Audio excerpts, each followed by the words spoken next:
3 years ago, I decided to spend New Year's Eve at my friend Emma's family cabin. She and her fiancé, Daniel, had planned a small gathering, a quiet evening in the woods with a few close friends to celebrate the new year. It seemed perfect, no overcrowded parties, no loud fireworks, just us and the serene beauty of a snowy forest. The cabin was tucked away deep in Vermont's Green Mountains, a 2-hour drive from the nearest town. By the time we arrived, the snow was already falling heavily, the winding road barely visible in the headlights. The cabin itself was a rustic 2-story building surrounded by towering pine trees. Its warm glow was a welcome sight against the encroaching darkness.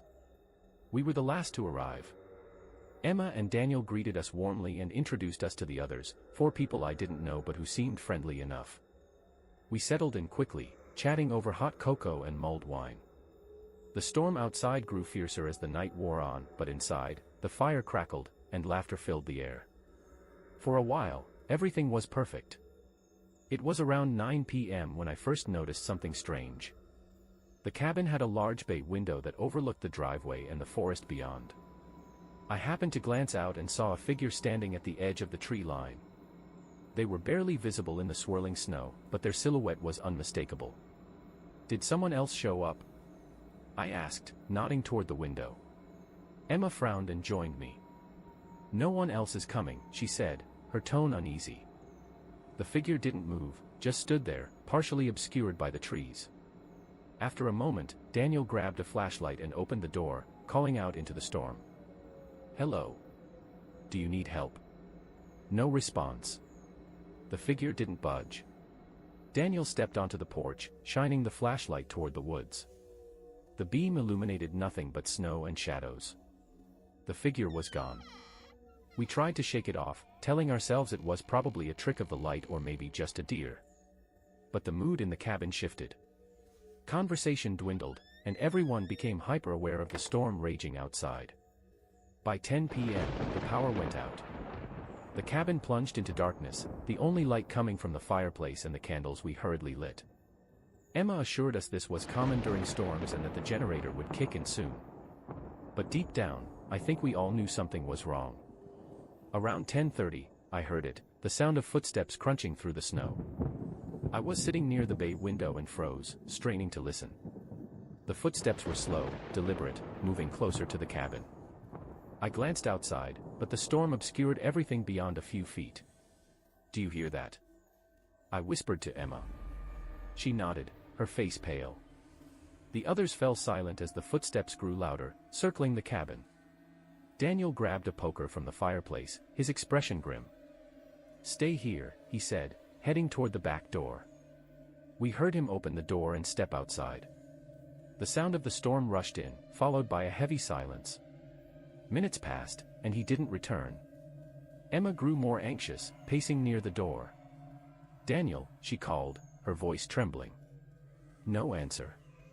I grabbed a flashlight and joined her, stepping out onto the porch. The cold was brutal, the wind whipping snow into my face.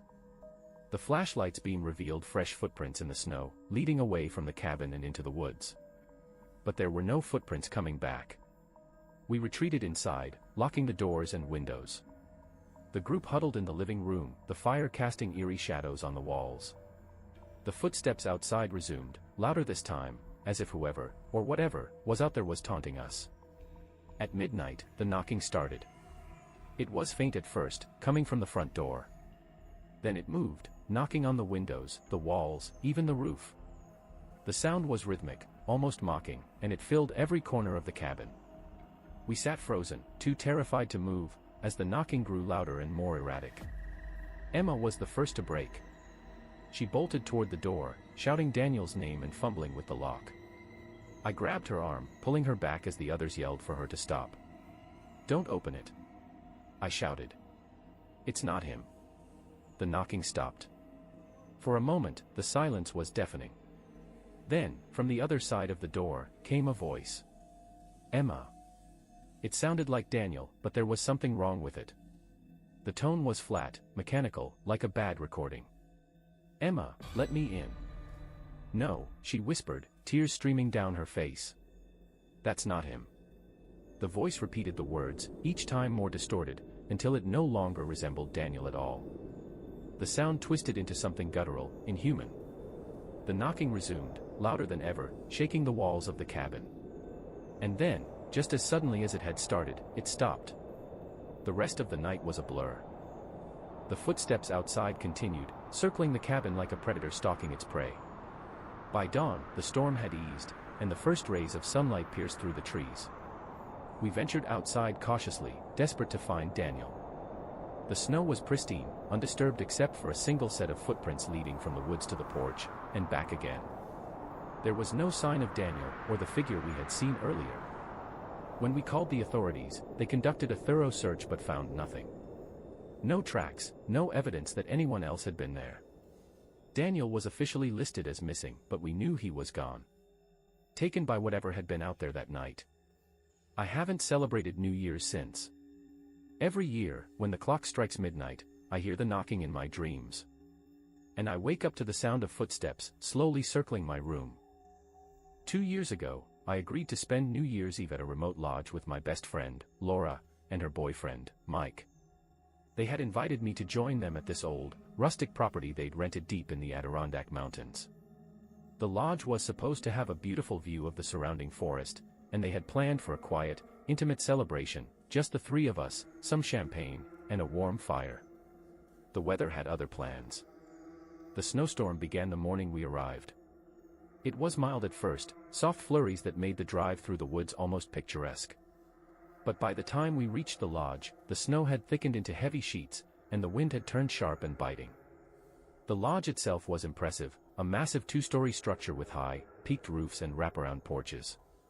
The kind of place that felt like it belonged in a winter postcard. But as we stepped inside, I felt an odd chill, one that had nothing to do with the cold. The interior of the lodge was spacious but dimly lit, the furniture covered in white sheets like the owners hadn't been there in years. The walls were lined with old paintings, portraits of stern-looking men and women, their eyes seeming to follow us as we walked through the house. Laura laughed it off, saying it added to the charm, but I wasn't so sure. The first night was uneventful, aside from the storm growing worse. By midnight, the wind howled so loudly it drowned out the crackle of the fire. We decided to call it an early night and headed to our separate rooms. Mine was on the second floor, at the end of a long hallway that felt far too dark, even with the light on. I woke up around 3 a.m. to a sound that I couldn't immediately place. It wasn't the wind or the creaking of the old house, it was rhythmic, deliberate, like someone tapping on glass. I sat up in bed, my breath fogging the cold air, and strained to listen. The tapping continued, soft but insistent, coming from the window. I got up, heart pounding, and pulled back the curtain. There was nothing there. Just a blanket of untouched snow covering the porch roof outside the window. I told myself it must have been a branch or something loose in the wind, but I couldn't shake the unease as I climbed back into bed. The next morning, I mentioned the noise to Laura and Mike, but they brushed it off. "This place is old," Mike said between bites of toast. "It's probably just the wind knocking something loose." I wasn't convinced, but I let it go. We spent the day indoors, playing cards by the fire and watching the storm rage outside. By evening, the snow had piled up so high we couldn't see the bottom of the porch steps. It was clear we weren't going anywhere anytime soon. That night, I heard the tapping again. This time, it was louder, more insistent, and it wasn't just at the window. It moved, from the window to the wall, to the door, as if something was circling the room. My stomach turned as I listened, too scared to move. When the tapping stopped, it was replaced by a new sound. Footsteps. They were faint but unmistakable, moving slowly down the hallway outside my room. I crept to the door, pressing my ear against it, and held my breath. The footsteps stopped just outside, and for a long, terrifying moment, there was silence. Then, 3 loud knocks on the door. "Mike." I called out, my voice barely above a whisper. "Laura." No answer. The doorknob rattled, and I stumbled back, grabbing the lamp from the nightstand as a makeshift weapon. But the door didn't open. The rattling stopped, and the footsteps retreated down the hallway. I didn't sleep for the rest of the night. The next morning, I told Laura and Mike what had happened. Laura looked concerned, but Mike laughed it off. "You're just spooked," he said. "This place is creepy, sure, but there's no one else here." "Then explain the footsteps," I snapped. He shrugged. Old houses make weird noises. By the afternoon, the storm had knocked out the power. The lodge was plunged into darkness, and we had to rely on candles and the fire for light. The lack of power made everything feel even more sinister.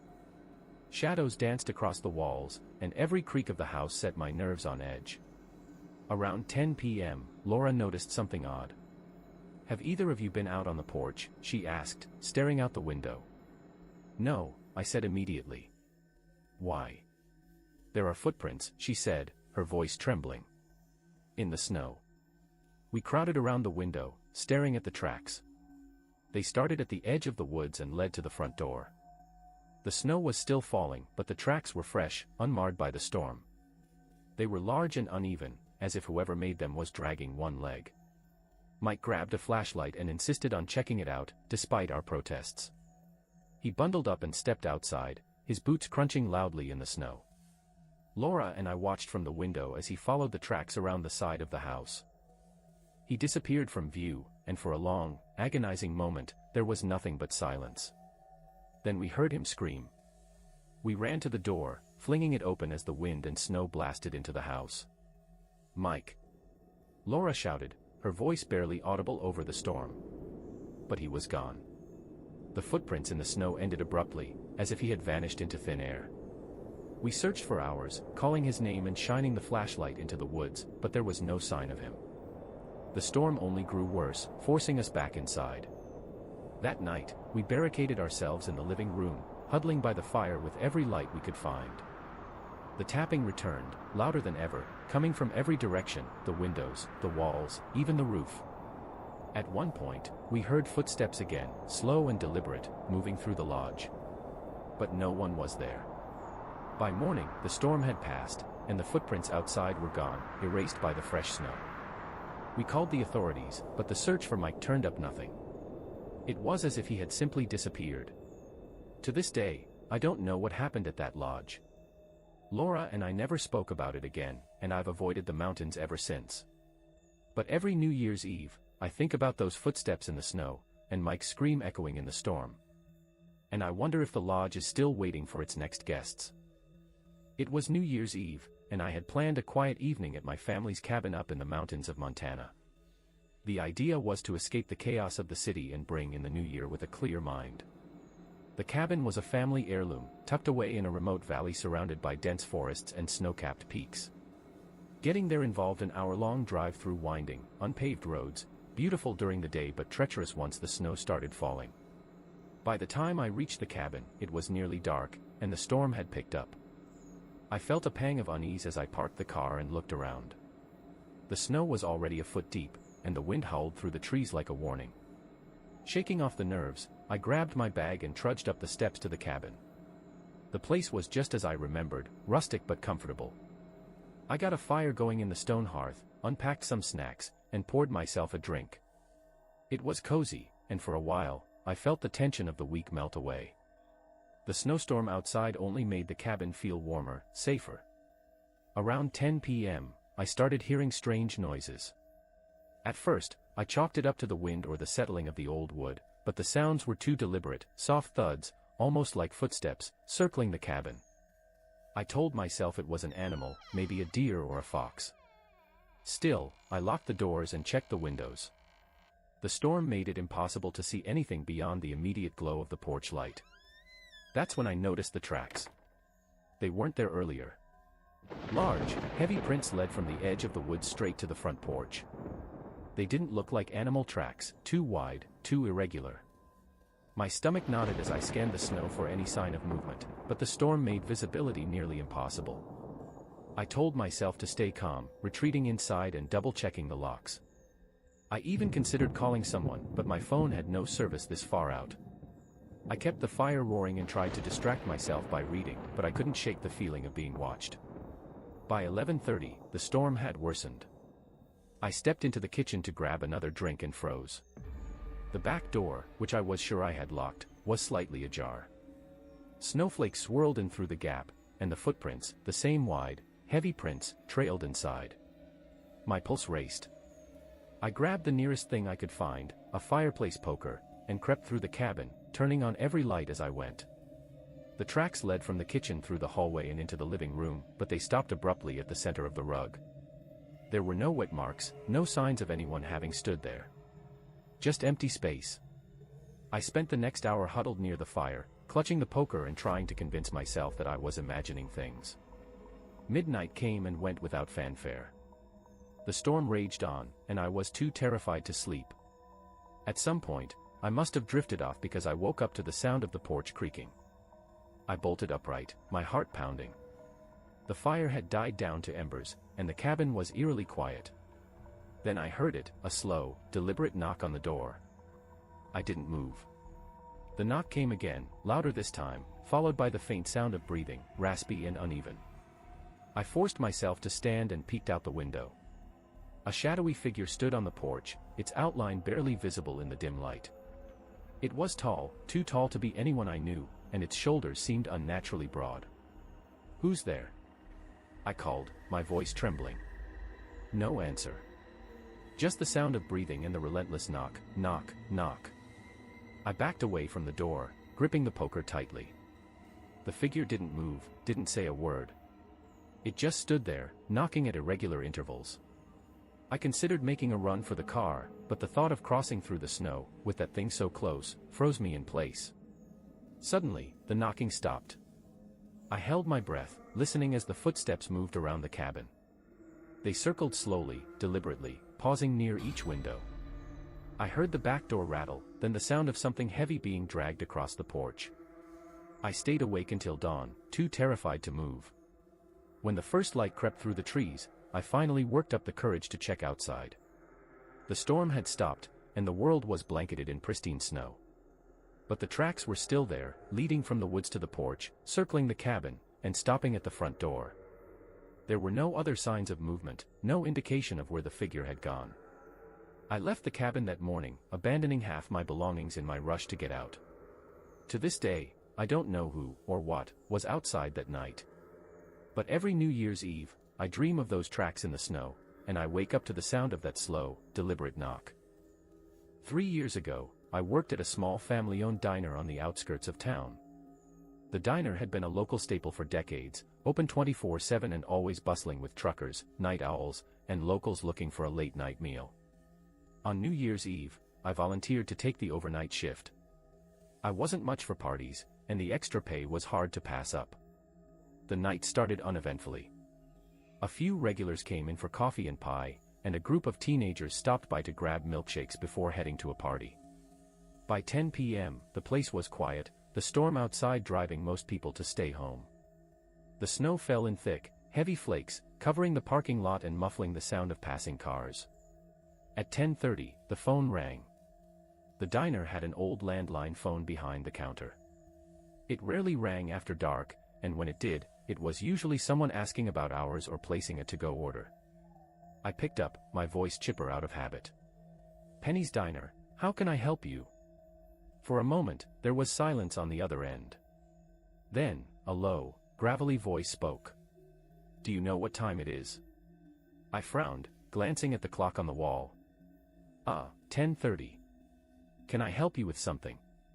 The voice chuckled, a sound that sent a chill down my spine. "The countdown has begun." Before I could respond, the line went dead. I shook it off as a prank call, though it left me feeling uneasy.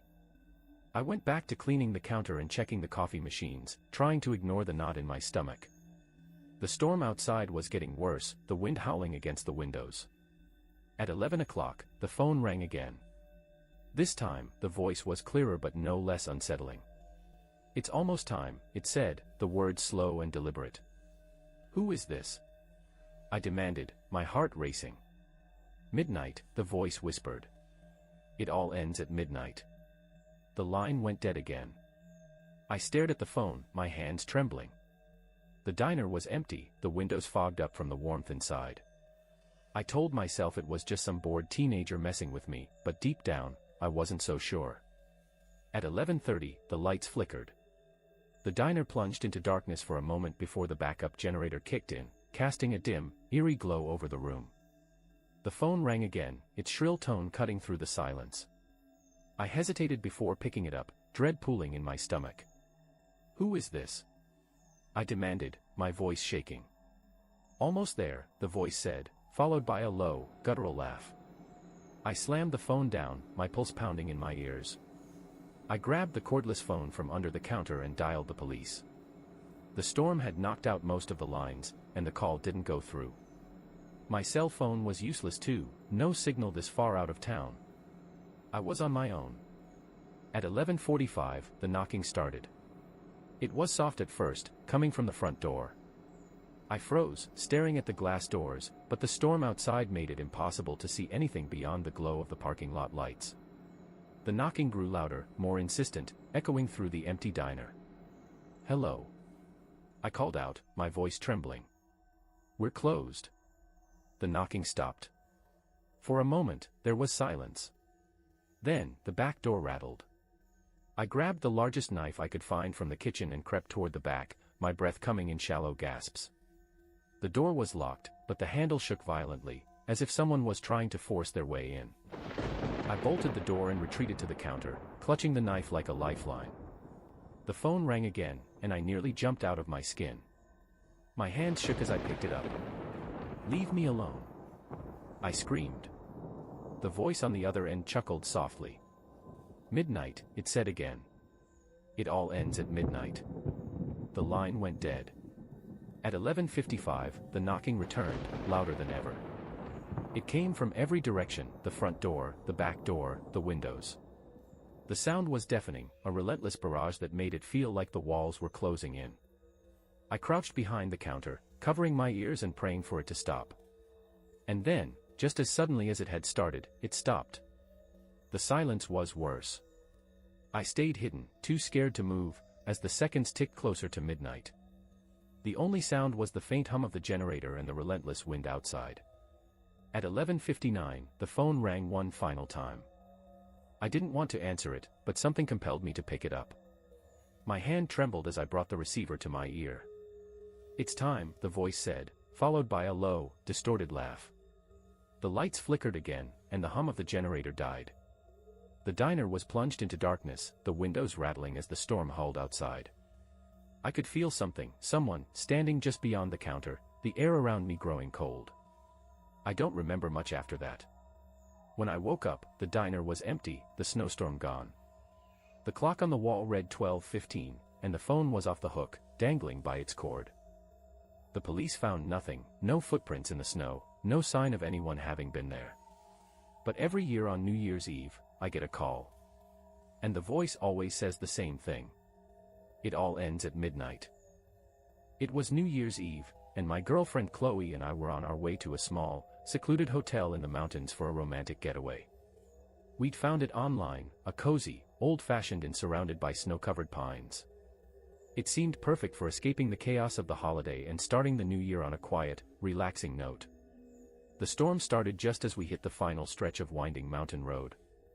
The snow was thick and relentless, and the headlights barely cut through the darkness. By the time we reached the hotel, it was almost completely buried in snow, its tall gables and dark windows barely visible against the night. The parking lot was empty except for our car, which struck me as odd.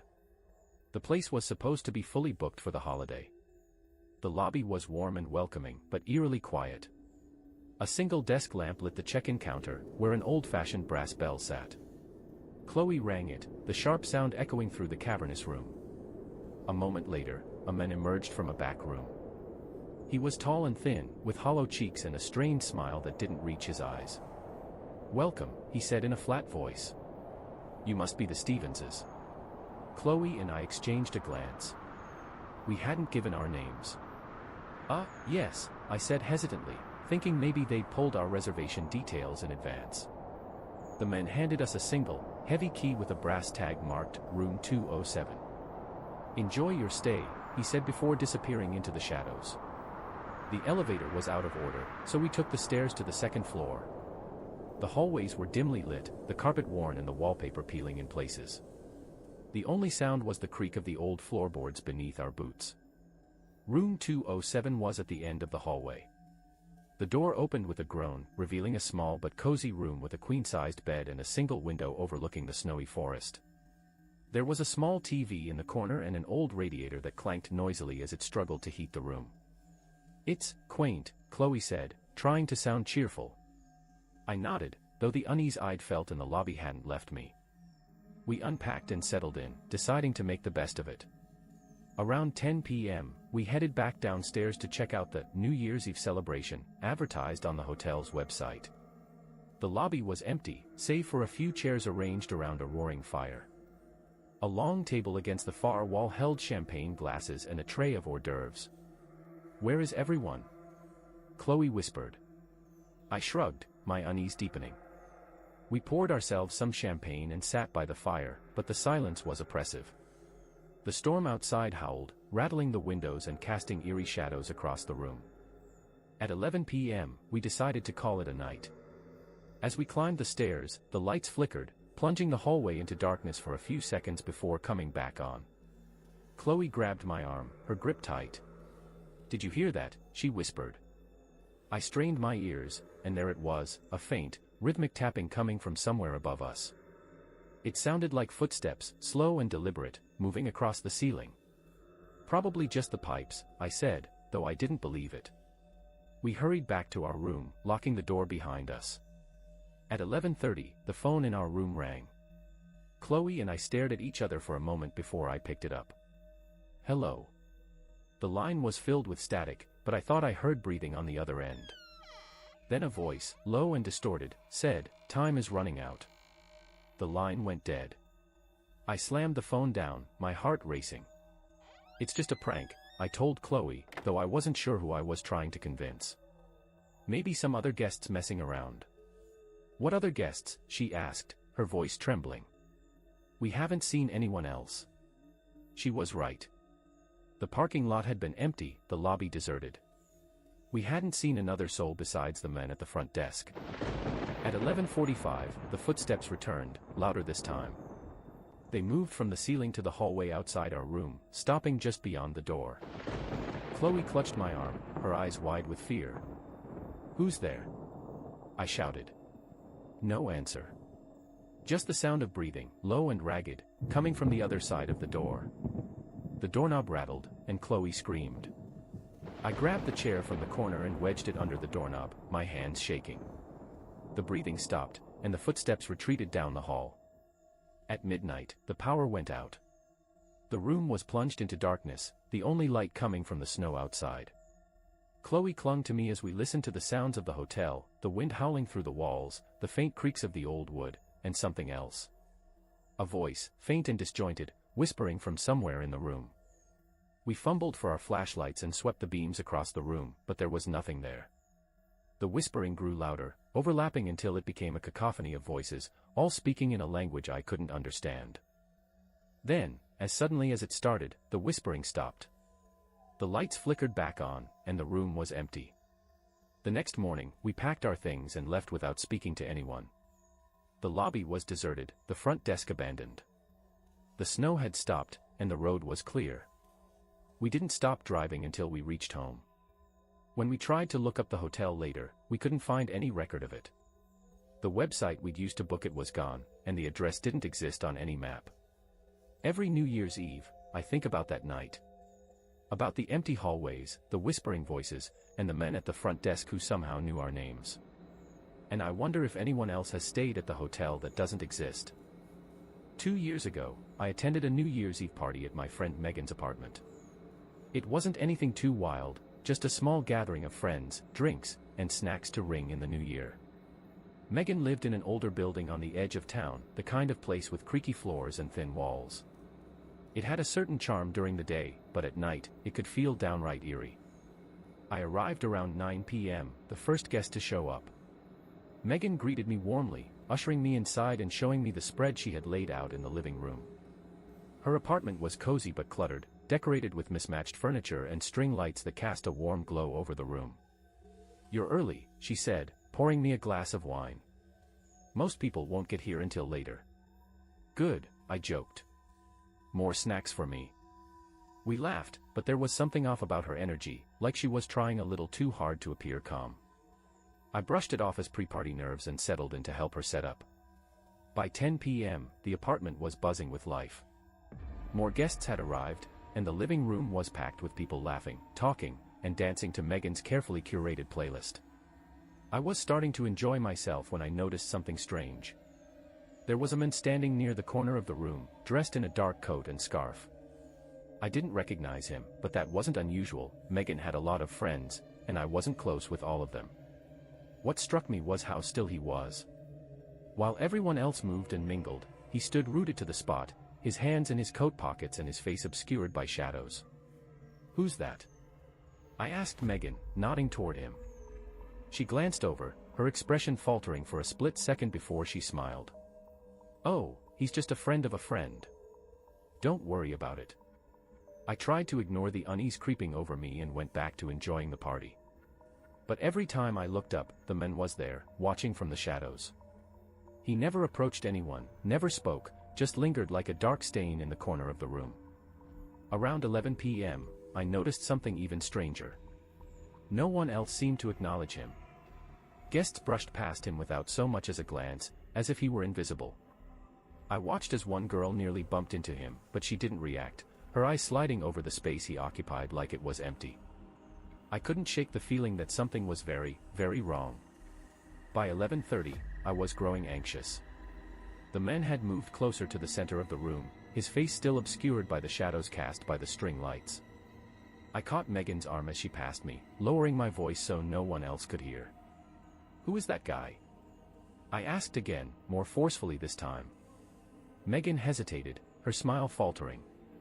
"Look, I don't know," she admitted. "I thought he came with you." My stomach dropped. "What? No. I don't know him." We exchanged a nervous glance, and Megan walked over to her roommate, pulling her aside to ask the same question. A moment later, she returned, her face pale. "No one knows him," she whispered. We decided to confront him, but when we turned to look, he was gone. The relief was short-lived, though, because moments later, we heard it, the sound of heavy footsteps coming from the hallway outside the apartment.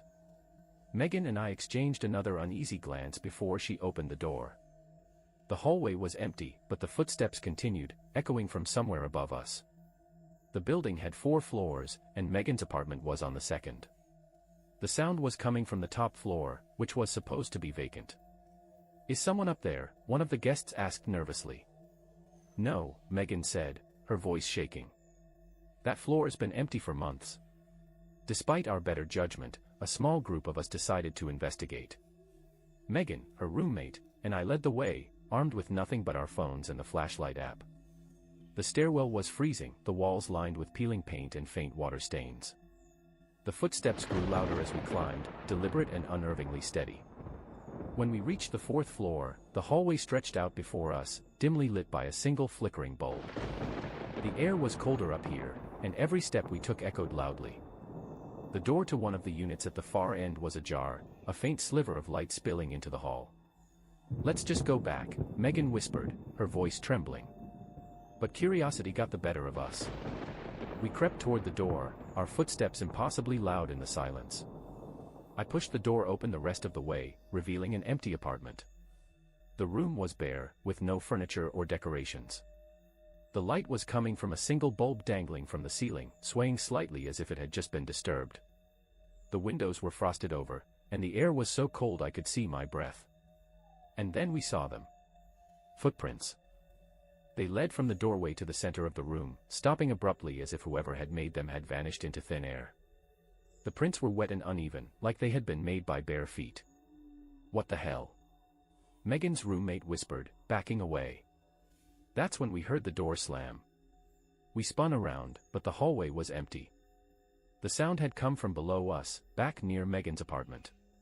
Panicked, we ran down the stairs, the cold seeming to follow us like a living thing. When we reached the 2nd floor, the door to Megan's apartment was wide open. Inside, the lights were out, and the guests were gone. We searched the apartment, shouting for our friends, but there was no trace of them. The snacks and drinks were untouched, the music still playing faintly through a speaker. It was as if everyone had vanished in the span of a few minutes. The only sign that anyone had been there was a single, wet footprint in the center of the living room. We called the police, but their search turned up nothing. No one had seen any of the guests leave the building, and there was no evidence of a struggle. Megan moved out of the apartment a week later, and we never spoke about that night again. To this day, I can't explain what happened. I've tried to move on, but every New Year's Eve, I think about that man in the corner, the footsteps on the vacant floor, and the empty apartment. And I wonder if he's still out there, waiting for another party to crash.